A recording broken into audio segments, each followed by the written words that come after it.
Eu tricotei um texto para o TED, tá? Então eu vou ler o texto que eu tricotei, tá bom? Se é um tricô mal feito, está do avesso, o problema é de vocês, tá bom? Não é meu mais. Deixa eu arrumar aqui minha roupa de chinesa. Pronto, tá aqui. Meu marido fala que eu sou maoísta, que eu só compro roupa de chinesa. Ele olha e fala, vai com essa roupa de Vila Madalena hoje? Vai com uma roupa chique? Falei, não, eu vou com roupa de chinesa mesmo. Fabi, você é o alfa, eu sou o ômega, né? Mulheres da mesma matilha. Muito bem. Grupos de corpo e alma. O lugar de onde eu quero falar a vocês hoje é o meu coração, que é um coração que envelhece e se transforma. É dele que sai o fio que liga todos os temas e as pessoas que fazem parte da minha vida hoje, que me fazem sentir real. Como eu vi mulher real aqui em cima, que coisa rara, né? Ver tanta mulher real. Faz tempo que eu não via tanta. Quer dizer, fora das matilhas, né? Sou uma mulher de 55 anos de idade, vivendo numa cultura heróica e patriarcal, onde eu já comecei a me tornar invisível. Eu quero falar de mulheres que se juntam para fazer mais do que realizar atividades juntas. Eu quero falar de mulheres que se encontram para ficar juntas semanalmente, chova ou faça sol, apesar do trânsito, dos afazeres, das distrações com que o mundo afasta a gente de nós mesmas e nos põe à deriva, girando feito peões no vazio. São mulheres que, depois de muito avançar, voltam aos mistérios simples da natureza feminina, em busca de certas qualidades que andam esquecidas num mundo que está muito carente delas. São mulheres que se reúnem para cultivar a alma em grupos de corpo presente. Talvez tenha só mulheres envolvidas nessa história porque parece que entendemos mais de cultivo da alma do que os homens. Não porque a gente tenha mais alma do que eles, mas apenas por uma questão de sintonia com o corpo e a natureza. Essa afinidade entre a mulher e a natureza levou milênios para ser cozinhada e tecida. Agora ela corre o risco de desaparecer, levando consigo Gaia, nosso lindo planeta. Grupos de corpo e alma formados por mulheres falam de um outro feminismo, muito antigo, perdido na aurora do tempo. Um feminismo que tem poder para curar nosso coração coletivo, despedaçado por uma civilização que já perdeu a sua alma, não nos enganemos, e que ameaça o mundo com uma novíssima barbárie. Vou jogar as flores assim, que eu acho que fica lindo. Vocês gostaram? As experiências de grupos de corpo e alma sempre foram comuns entre as mulheres, que costumam perceber e expressar com facilidade o quanto elas precisam umas das outras para tocar a vida adiante. Descobri que isso acontece por um motivo muito simples. As mulheres sabem ficar. Ficaram para trás plantando e colhendo, ficaram cuidando das crianças, dos animais, das roças, ao redor do vilarejo, da maloca, ficaram fiando e tecendo, narrando velhas histórias, costurando, bordando, lendo, fofocando, escrevendo diários, ficaram rezando, lidando com plantas, fazendo mezinha, benzendo, fazendo poções, ungüentos, pomadas, ficaram cuidando dos bebês, dos velhos, dos feridos, dos doentes. Ficaram mantendo aceso o fogo no centro da casa, cuidando do coração coletivo em torno do qual se organizava a vida, onde as histórias eram contadas e as pessoas se aqueciam, conversavam, comiam juntas, riam, choravam. As mulheres cultivavam os laços de afeto com a mesma dedicação com que cultivavam as hortas e os pomares. Os pomares e as hortas serviam para alimentar o corpo. Os laços serviam para nutrir a alma. Encarregadas de ficar para garantir a sobrevivência do corpo e da alma da comunidade, a gente fazia duas coisas muito importantes para que a vida prosseguisse. Primeiro, a gente apertava os laços, providenciando o cuidado com quem estava nascendo e precisava ter a sua alma feita para se tornar humano, porque ninguém nasce pronto. A alma não nasce pronta, ela precisa ser feita pela família, pela cultura. Na outra ponta, a gente soltava os laços, garantindo cuidado com quem ia morrer e precisava ter a alma liberada para partir. Por uma questão cultural, porém, acabamos aprendendo a desprezar quem fica. Fomos levadas a acreditar que ficar significa não se desenvolver, estar sempre parado no mesmo lugar, depender, diminuir. Nesse sentido, fomos ótimas alunas do patriarcado calhorda. Num jogo onde quem é mais agressivo e dominador dá as cartas, o feminismo de primeira hora perdeu o rumo. As feministas podem atirar a primeira pedra, eu não tenho medo de pedra. Entendemos que para sermos respeitadas, aceitas e valorizadas no grande mundo lá fora, precisávamos estar sempre em trânsito, como os homens, sempre envolvidas em atividades como lutar, competir, guerrear, triunfar. São todos verbos intransitivos. Eu sou professora de português, vocês sabiam? Verbos que expressam uma atitude individualista, que não considera a existência do outro, a não ser como competidor, servo e inimigo. Compramos esse pacote, jogamos o bebê fora junto com a água do banho e pagamos um preço alto demais quando caímos em mais esse engodo patriarcal. Em troca de uma igualdade que acabou virando imitação do dominador, aceitamos perder nossa conexão com a natureza feminina profunda. Restaram somente as aparências para nos diferenciar. Consta que fomos nós que inventamos a agricultura. Vocês sabiam? Vocês aprenderam isso na aula de história, na escola? Não me contaram, eu descobri depois. Precisei ler muito para descobrir. Está muito escondido isso. Porque nós tínhamos a curiosidade, a estabilidade e a atenção divergente para observar o sol, a lua, a direção do vento, as estações, os ciclos da natureza que ensinam a viver e a morrer. Para observar é preciso ficar. Olhávamos em volta para as coisas aparentemente insignificantes e acabávamos dando para elas significados que se revelavam muito importantes. Foi assim que nós, que só víamos o miúdo da vida, descobrimos que as sementes eclodiam e resolvemos imitar a natureza cultivando comida. Olha que ideia genial! Foi assim que encontramos o sagrado no mundo, muito antes dele ser transferido para o céu. Enquanto isso, os homens iam e vinham de realizar seus feitos grandes e pequenos, muitos deles relacionados com pilhagem, a destruição da natureza e dos diferentes, que é uma outra palavra para inimigos. Deixadas para trás, nós mantínhamos o ciclo da vida fluindo no cotidiano miúdo e simples, que é tudo o que temos de verdade. Dizem que a agricultura e a cozinha nos ensinaram a lidar bem com as transformações. Éramos sedentárias, o que nos permitiu investir na criação de uma cultura estável. Paradoxalmente, sabíamos mudar muito melhor do que os homens, que se movimentavam para lá e para cá, muito mais do que nós. Nossa sintonia com o corpo e a alma nos permitia ter uma mobilidade que os homens não tinham. Desde pequenas, nós sabíamos viajar para dentro. Na primeira metade da vida, eu também saí como todo mundo. E saí feliz, mas confesso que me sentia dividida. Eu era professora, o que permitia ficar. E também. Eu tinha mais tempo livre. Eu me sentia importante, ainda que fizesse uma coisa muito desimportante. Porque educar, vocês sabem, não tem a menor importância, não é verdade? Mesmo assim, fui convencida pela cultura dominante de que havia algo errado no meu modelo combinado de viver. Eu não precisava me sentir dividida, porque na verdade eu estava integrada. Eu tinha sorte. O melhor dos mundos é poder transitar entre as polaridades. Eu deveria me sentir criativa, confortável e plena, mas a cultura patriarcal me convenceu de que eu não ganhava dinheiro suficiente, não me projetava suficientemente no mundo profissional, não era suficientemente agressiva nem competitiva. Mas a minha intuição me dizia que ter tempo livre para cultivar minha alma, as almas dos meus filhos, da minha família, da minha casa, porque as casas têm alma, vocês sabem disso, né? Era um imenso privilégio e me concedia um grande poder criador.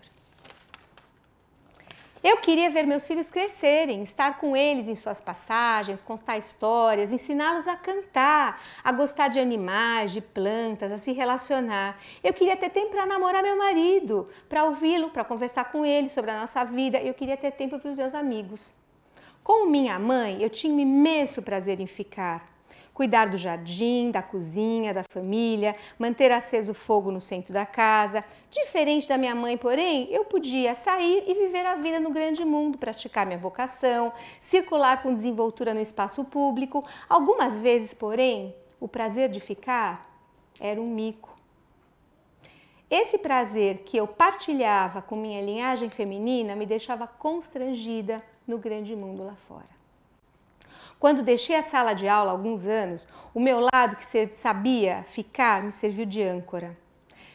Saber ficar impediu que eu perdesse a sensação de realidade que vinha do meu papel profissional.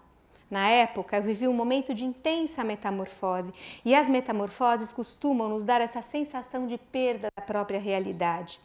Formas externas com as quais eu me identificava estavam desaparecendo e eu ainda não sabia direito como haveria de sair daquela experiência. A gente nunca sabe se vai sair mesmo uma borboleta ou se a gente vai continuar lagarta, né? É sempre uma surpresa. Minha sintonia com o meu corpo e minha alma me garantiu um razoável conforto para fluir na correnteza da vida que se transformava. Eu tinha as histórias, as memórias de família, os estudos de assuntos que ecoavam a minha existência, a escrita, os mitos, a arte, a literatura, o jardim, as imagens nas quais eu me espelhava e que me diziam tudo o que eu precisava saber sobre qual era o meu verdadeiro valor. Minha intuição me dizia que o melhor estava por vir. Esse é o slogan da última campanha do Obama, né? Ainda que eu não fizesse a menor ideia do que estava por vir. Então, o melhor veio. Minha experiência com os grupos de corpo e alma começou com um laço muito íntimo, muito antigo, a Aliança das Irmãs. Em 2008, minha irmã voltou de uma temporada de 3 anos no México e me convidou para embarcar com ela numa aventura. Minha irmã é artista plástica e arte educadora. Ela queria montar um lugar para cultivar as almas das nossas crianças, massacradas por uma educação escolar em que o corpo, as emoções e a imaginação simplesmente não interessam, só atrapalham. Eu sabia disso porque vinha de quase 30 anos dando aulas, nadando contra a correnteza de transformar adolescentes em autômatos, tarefeiros, insensíveis e consumistas, que é o que a escola faz. Como não tínhamos cacife para bancar o projeto sozinhas, convidamos outras mulheres que tinham projetos parecidos com o nosso e formamos o primeiro grupo de corpo e alma, as Ocuilis. Essa é uma palavra que a minha irmã trouxe do México e vem do idioma náhuatl, que é o idioma antigo dos mexicanos lá, né? Simboliza cobra. Significa cobra. A cobra é um símbolo do eterno que é capaz de mudar. Começamos nosso ateliê, que tem o mesmo nome, depois de comemorar a festa do Dia dos Mortos.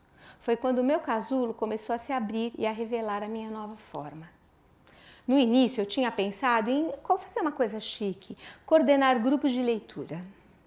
Era um projeto mais intelectual, doutorado na USP, veja bem.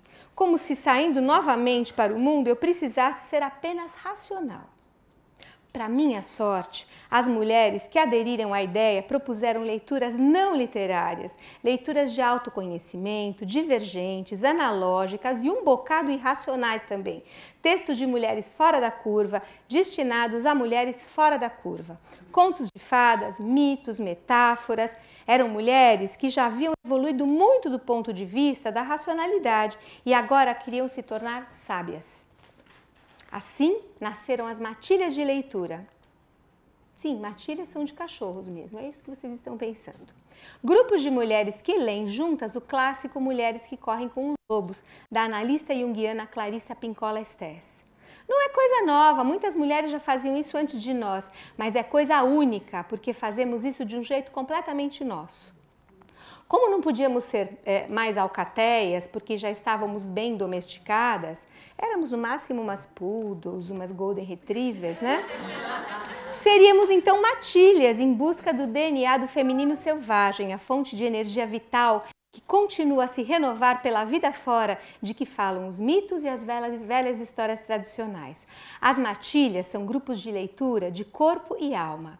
Nelas, as mulheres se reúnem para compartilhar a experiência de ser e estar ao redor do seu próprio fogo criativo, onde são modeladas outras formas de ser e de viver. Cultivar a alma em grupo era o nosso objetivo, embora no início nem soubéssemos disso. Juntas aprendemos que, quando bem cuidada, a alma secreta os significados que umedecem e fertilizam a vida, fazendo brotar plantas novas em velhos jardins.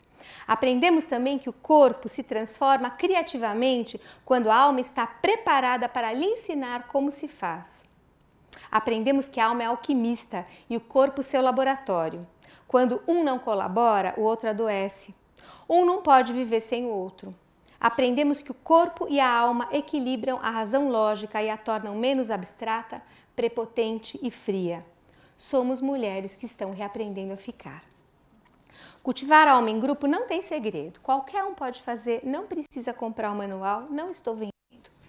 Só tem mistério, como canta Marisa Monte. Começa com a gente encontrando a trilha de migalhas de pão que nos leva à casa da bruxa, a velha sábia que vai nos iniciar nesse mistério. É preciso olhar para o chão para ver migalhas. No chão estão gravadas nossas pegadas antropológicas. Saber de onde viemos é saber para onde vamos, porque a vida é um círculo, não uma linha reta. Em meio à aparência de novidade que o mundo quer nos impingir, nós seguimos juntas atrás do que é arcaico, do significado mais profundo e escondido de ser gente, daquela natureza real que não nos deixa ficar invisíveis só porque nós envelhecemos. Aprendemos que só a conexão com o arcaico é capaz de convocar o novo verdadeiro. Uma vez o Gerald Thomas, numa entrevista, disse: quem não sabe o que veio antes, não sabe seguir adiante. Pode até seguir, mas não sabe. Um grupo de corpo e alma é uma comunidade de iniciação onde aprendemos sobre o lado desvalorizado de nossa natureza feminina e o reparamos da melhor maneira possível, primeiro simbolicamente e depois na prática. Queremos reinserir no cotidiano as qualidades simples, encantadoras, criativas, terapêuticas, conciliadoras, fecundantes, acolhedoras que espalham a semente da genuína beleza. Para nós, uma lista de fazeres, não são afazeres, são fazeres, é diferente, que cultivam a alma precisa incluir contar e ouvir histórias, falar da vida, escutar atentamente, ler e comentar livros poderosos, partilhar filmes importantes, jogar tarô, chorar de vez em quando, chorar de rir, recuperar velhas prendas domésticas, rememorar as vidas das nossas mães e avós, trocar receitas, invocar imagens de deusas e antepassadas míticas, comemorar festinhas bem normais como aniversários e bem esquisitas como o Dia dos Mortos. Ultimamente, algumas lobas vêm se reunindo em outras formações para cultivar a alma em ateliês de arte que a minha irmã coordena. Eu faço parte de um deles e posso dizer, é uma experiência de autoconhecimento impressionante. A experiência dos grupos de corpo e alma, as matilhas, que continuam a se encontrar semanalmente, sempre abertas para novas lobas, derivou a seu tempo para a internet. Cultivar a alma na rede é uma coisa ótima e que muita gente já faz. Eu também resolvi fazer, escrevendo o blog da Mulher Esqueleto, do qual eu tenho o maior orgulho. Num grupo de corpo e alma, a gente pode correr o risco de ser quem é. Não precisa dissimular juventude eterna, nem felicidade por atacado, não tem obrigação com sucesso perpétuo. Podemos expor nossas dores e feridas, nossas celulites, estamos protegidas por um continente que nos envolve, apoia e nos convence de que temos resiliência suficiente para superar. Num grupo de corpo e alma, a sensação de ser real é concreta. Sentir-se real não é coisa dada. A gente não nasce com ela. É uma coisa para ser fiada todos os dias na velha roca da vida, enquanto buscamos nossos elos com o mundo, a inteireza que depende de um pacto consciente com o outro. Só na relação com o outro somos reais, o outro ser humano e o outro não humano, esse grande outro que é o mundo. Ninguém vai negar o quão importante foi aprender a partir. Agora precisamos reaprender a ficar. E ficar é verbo de ligação, como bem lembrou minha amiga loba Regina. Os grupos de corpo e alma nos ajudam nessa jornada de volta para casa. Muito obrigada por essa noite de banquete do feminino nesse lugar maravilhoso. Muito obrigada, Helena. Boa noite. Muito obrigada.